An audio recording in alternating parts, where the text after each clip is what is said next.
Assalamualaikum warahmatullahi wabarakatuh. Pada kesempatan ini, kami akan mempresentasikan terkait materi mengenai aspek keuangan dalam studi kelayakan bisnis. Kami dari kelompok 2 yang beranggotakan Muhammad Hasanuddin, Sabrina Azhara Zalianti, dan juga Susi Astuti. Yang pertama adalah pengertian aspek keuangan. Aspek keuangan merupakan komponen penting dalam studi kelayakan bisnis yang menilai kemampuan perusahaan menghasilkan laba dan pengembalian investasi. Aspek keuangan itu berfokus pada manajemen modal, pendanaan, dan pendapatan agar operasional berjalan lancar dan berkelanjutan. Aspek keuangan itu juga membantu memprediksi kondisi keuangan, proyeksi pendapatan, kebutuhan modal, dan juga resiko bisnis. Selanjutnya ada komponen utama dalam analisa keuangan. Yang pertama adalah struktur modal dan kebutuhan dana. Pada bagian ini, kita membahas struktur modal, yaitu bagaimana perusahaan memenuhi kebutuhan pendanaannya. Dana yang dibutuhkan mencakup biaya operasional hingga pembelian aset. Dengan mengetahui struktur modal, perusahaan dapat merencanakan pembiayaan secara tepat tanpa kekurangan dana. Yang kedua ada menentukan kombinasi modal sendiri dan pinjaman agar bisnis tidak bergantung pada satu sumber dana.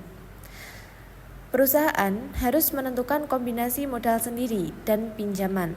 Tujuannya adalah agar bisnis tidak bergantung pada satu sumber dana saja. Kombinasi yang seimbang akan membantu mengurangi resiko dan meningkatkan fleksibilitas keuangan perusahaan. Yang ketiga ada proyeksi arus kas atau cash flow. Proyeksi arus kas digunakan untuk memperkirakan aliran uang masuk dan keluar dalam periode tertentu. Dengan proyeksi ini, perusahaan dapat memastikan bahwa uang yang tersedia cukup untuk membiayai kegiatan operasional serta menghindari kondisi kekurangan kas. Yang keempat, ada mengukur kemampuan perusahaan membiayai operasional dan menghasilkan laba. Bagian ini menjelaskan kemampuan perusahaan untuk membiayai aktivitas sehari-hari dan tetap menghasilkan laba. Jika perusahaan mampu menutupi biaya operasional sekaligus mendapatkan keuntungan, maka usaha dapat dikatakan berjalan efektif. Yang kelima ada laporan laba rugi dan juga neraca. Laporan laba rugi menunjukkan apakah perusahaan memperoleh keuntungan atau mengalami kerugian dalam satu periode. Sementara itu, neraca memperlihatkan posisi keuangan perusahaan melalui aset, kewajiban, dan modal. Kedua laporan ini sangat penting untuk menilai kesehatan finansial perusahaan.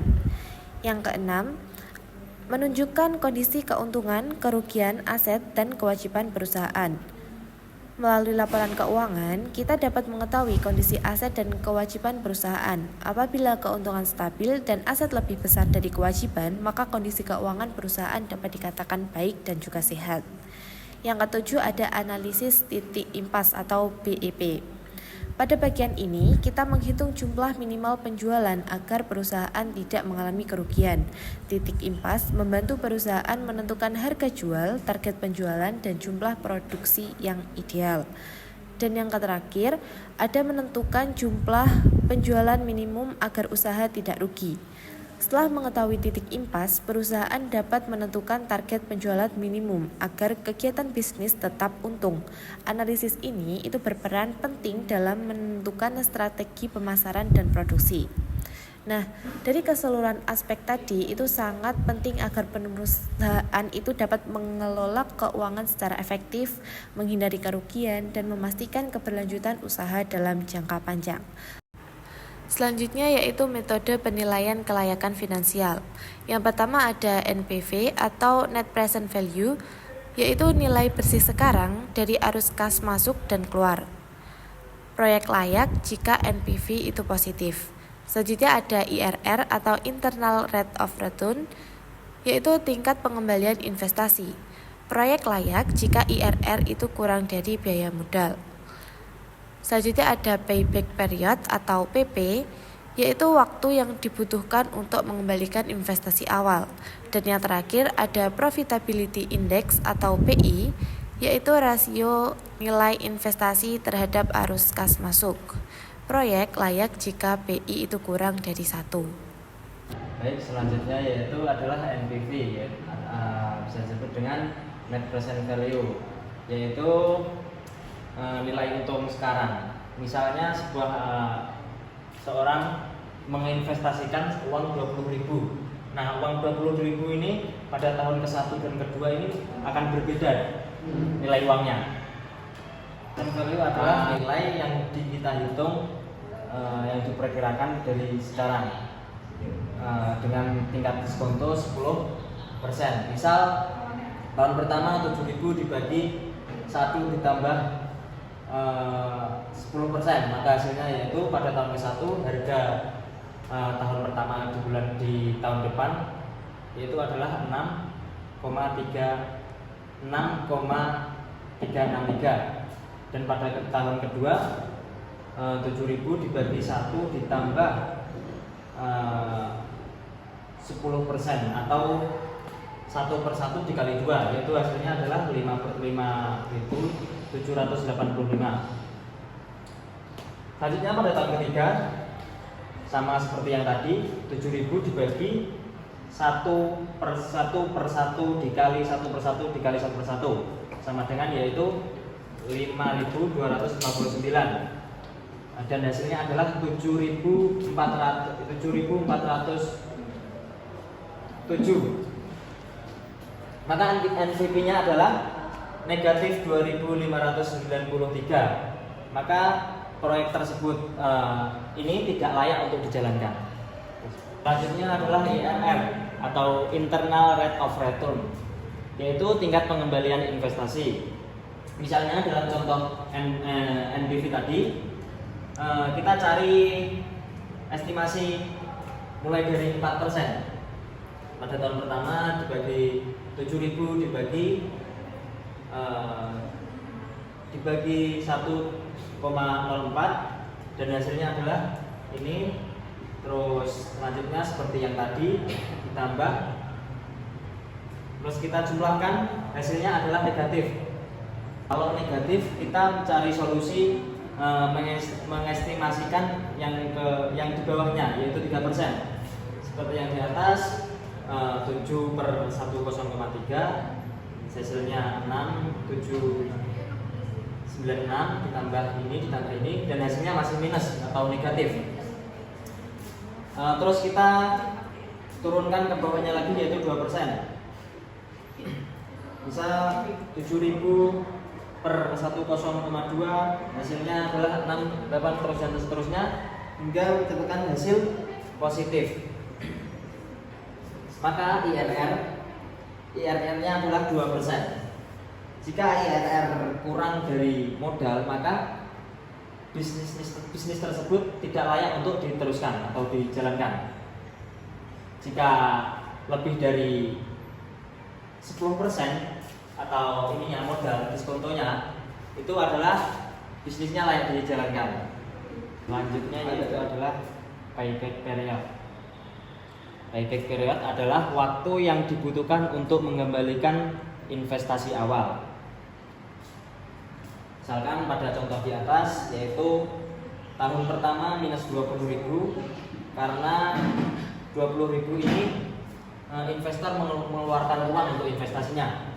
Terus ditambah 7.000 pada tahun pertama sama dengan minus 13.000. Tahun kedua minus 13.000 ditambah 7.000 sama dengan min 6.000. Tahun ketiga min 6.000 ditambah 7.000 sama dengan 1.000. Payback periodnya adalah 2. Kenapa kok 2? Karena modal setelah tahun ke-1 dan tahun kedua, tetapi sudah balik modal di suatu titik turun ketiga, maka kita tahu bahwa periode payback adalah 2, yang dihitung 2 ditambah 6.000 per 7 sama dengan 2,85 tahun, atau kita payback periodnya adalah ini, balik modal kita.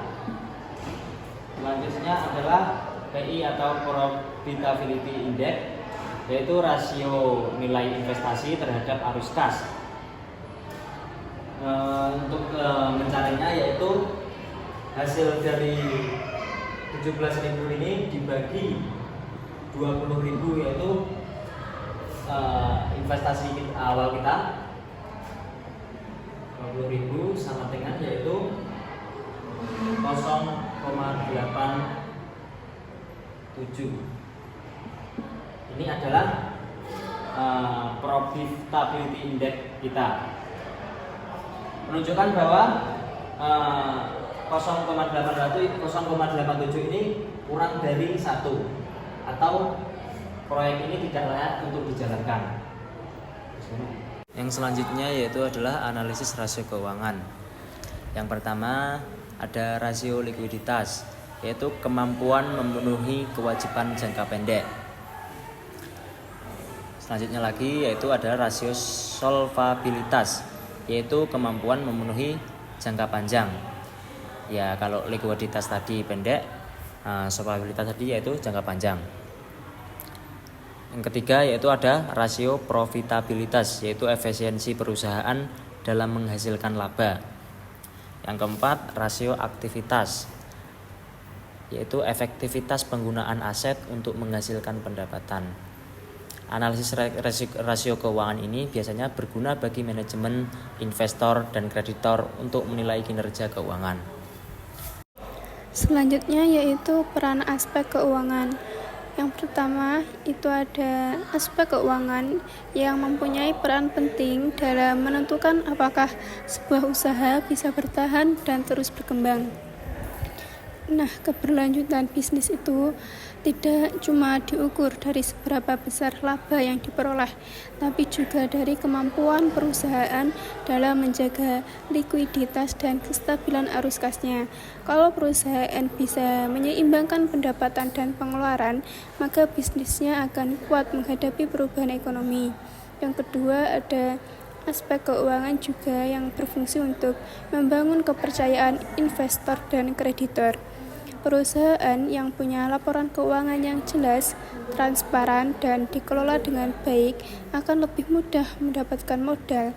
Artinya, kondisi keuangan yang sehat bisa menunjukkan bahwa manajemen perusahaan itu profesional dan bisa dipercaya. Selanjutnya, keuangan juga menjadi alat dalam pengambilan keputusan strategis. Melalui data keuangan, manajemen bisa menilai efisiensi kerja, menentukan prioritas pengeluaran, bahwa merancang strategi pengembangan usaha.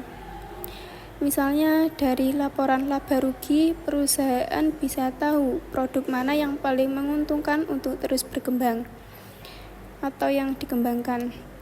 Kemudian, kalau kita lihat dalam konteks UMKM, aspek keuangan punya peran yang sangat besar. Banyak UMKM gagal bukan karena produknya jelek, tapi karena pengelolaan keuangannya kurang baik. Makanya pencatatan keuangan yang rapi dan perencanaan modal yang matang itu penting supaya UMKM itu bisa berkembang dan menjaga arus kas dan lebih mudah mengajukan peminjaman. Dan terakhir itu ada aspek keuangan juga berkaitan dengan prinsip keberlanjutan atau sustainability dalam bisnis modern. Jadi, keuangan yang sehat bukan cuma untuk mencari keuntungan, tapi juga untuk memastikan kesejahteraan karyawan dan tanggung jawab sosial kepada masyarakat. Intinya, aspek keuangan itu fondasi utama untuk membangun bisnis yang adil, bertanggung jawab, dan bisa bertahan dalam jangka panjang. Kesimpulannya, aspek keuangan menjadi fondasi utama dalam studi kelayakan bisnis. Analisis keuangan seperti NPV, IRR, dan BEP membantu menilai potensi laba dan risiko. Perencanaan keuangan yang efektif meningkatkan daya saing, kepercayaan investor, dan keberlanjutan perusahaan. Baik, sekian presentasi dari kami. Mohon maaf jika ada kurang dan lebihnya. Terima kasih. Wassalamualaikum warahmatullahi wabarakatuh.